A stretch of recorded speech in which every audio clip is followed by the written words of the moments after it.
Kung naghahanap ka ng pang-ulam o kaya ay pamulutan, ay saktong-sakto sa iyo. Ay sabi nung customer ko, sarsa pa lang daw ay ulam na, solid daw yung sarsa. Ari yung sarsa ng meatballs, pati yung sarsa ng spicy liver steak. Tapos ay umorder pa ng sisig, gustong gusto ro are, lalo na kung mahalang. Ay talagang pag are mga umorder ay sulit na sulit daw yung binayad nila.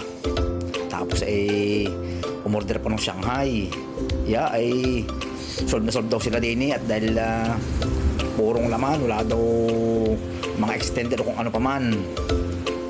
Tapos ay bakit daw ginawa rin pang pulutan ay yaring-yari daw yung kanilang inuman. Narinig basa muna ng kanilang mga comment. Yun, solid daw, sarap daw. Yun, sarsa pa lamang daw ay solid na. At pati yung Shanghai. Kaya ano pang inaantay ninyo? Kung naghahanap kayo ng pang-ulam o kaya ay pamulutan, ari na spicy liver steak, meatballs, bulaklak, sisig at saka Shanghai ay dali na narinig, ilalagay ko yung telepono saka yung Facebook page namin. Umorder na